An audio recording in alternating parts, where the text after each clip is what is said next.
Deep ডাইভে হাতে এসেছে একটা বেশ পুরনো হোমিওপ্যাথিক মেটেরিয়া মেডিকার টেক্সট।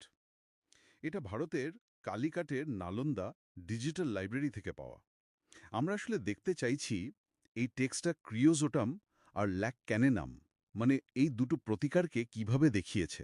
হ্যাঁ, আর এই টেক্সটগুলোর সবচেয়ে আকর্ষণীয় দিকটা হলো এরা শুধু উপসর্গের একটা লিস্ট বানিয়ে দেয় না। এরা চেষ্টা করে প্রত্যেকটা প্রতিকারের জন্য একটা ব্যক্তিত্ব বা পার্সোনালিটি তৈরি করতে, শারীরিক আর মানসিক লক্ষণ মিলিয়ে একটা একটা সম্পূর্ণ ছবি। ঠিক। চলুন তাহলে ক্রিওজোটাম দিয়ে শুরু করা যাক।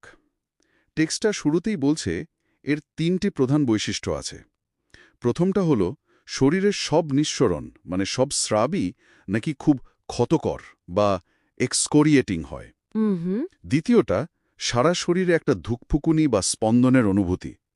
আর তৃতীয়টা, ছোটখাটো আঘাতেও প্রচুর রক্তপাত।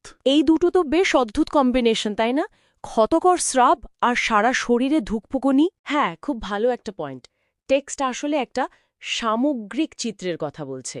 এই যে ক্ষতকর স্রাব, এর মানে হলো ধরুন চোখের জ্বর থেকে শুরু করে প্রস্রাব পর্যন্ত শরীরের প্রায় সব তরলই যেখানে লাগে সেখানকার চামড়া বা ঝিল্লিকে একদম জ্বালিয়ে দেয়। আচ্ছা আচ্ছা। আর তার সাথে যখন ছোট আঘাতেও রক্ত পড়ার প্রবণতা যুক্ত হয়, তখন এটা শরীরের এক ধরনের ভঙ্গুর অবস্থার দিকে ইঙ্গিত করে, যেন ভেতর থেকে সবকিছু ক্ষয় হয়ে যাচ্ছে। বাহ, দারুণ ব্যাখ্যা। তার মানে এই শারীরিক ক্ষয়ের একটা মানসিক প্রতিফলনও আছে নিশ্চয়ই। একদম। আমি এখানে ক্রিওজোটাম শিশুর একটা অসাধারণ বর্ণনা পেয়েছি। বলা হচ্ছে এই শিশু নাকি সবকিছু চায়, কিন্তু কিছু পেলেই সেটা ছুঁড়ে ফেলে, আবার নতুন কিছুর জন্য কাঁদে, কোনো কিছুতেই তার সন্তুষ্টি নেই। ঠিক তাই, এটাই হলো মূল বিষয়টা।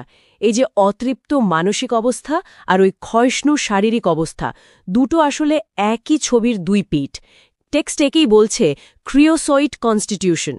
ফোলা, রক্ত পড়া মাড়ি আর ওই অতৃপ্ত খিটখিটে শিশু, সব মিলিয়েই ক্রিওটিজম।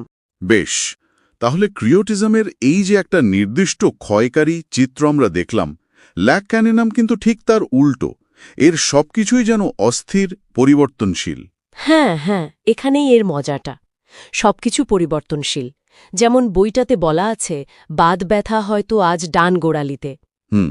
কাল সেটা বাম গোড়ালিতে চলে যাবে, পরশু হয়তো আবার ডানে ফিরে আসবে। শুধু বাত নয়, গলা ব্যথা বা স্নায়বিক যন্ত্রণার ক্ষেত্রেও একই রকম এপাশ ওপাশ করার প্রবণতা দেখা যায়। এর মানসিক এর মানসিক লক্ষণগুলো তো আরও অদ্ভুত। যেমন হাঁটার সময় মনে হওয়া যেন বাতাসে ভেসে আছে শরীর। এটা তো প্রায় অবিশ্বাস্য শোনাচ্ছে। হ্যাঁ, বইটা এটাকে একটা অনুভূতি বা একটা সেন্সেশন হিসেবেই বর্ণনা করেছে। যেমন নিজের শরীরের ওপর কোনো নিয়ন্ত্রণ নেই বা মাধ্যাকর্ষণের অনুভূতিটাই কাজ করছে না আর কি। ও।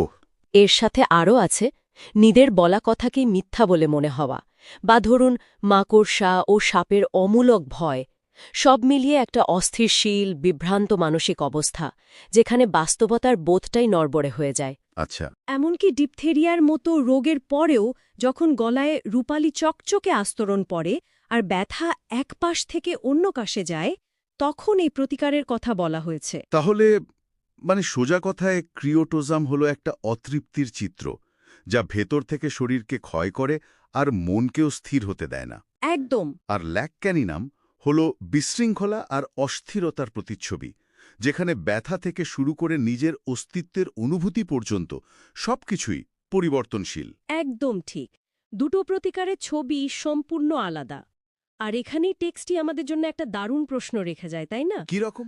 ল্যাক্যানি নামের বর্ণনার শেষে বলা হয়েছে, শুধু কুকুরের দুধ নয়, বানর, গরু বা এমনকি মানুষের দুধেরও যদি সম্পূর্ণ পরীক্ষা করা হতো, তবে তা হয়তো আরও মূল্যবান হতো। ইন্টারেস্টিং। এটা একটা গভীর চিন্তার খোরাক দেয়। বিভিন্ন প্রাণীর দুধ থেকে তৈরি প্রতিকারের মধ্যে তাদের নিজ নিজ স্বতন্ত্র বৈশিষ্ট্য, যেমন কুকুরের অস্থিরতা বা গরুর স্থিরতা, এগুলো কিভাবে প্রতিফলিত হতে পারে, এটা কিন্তু ভাবার মতো একটা বিষয়।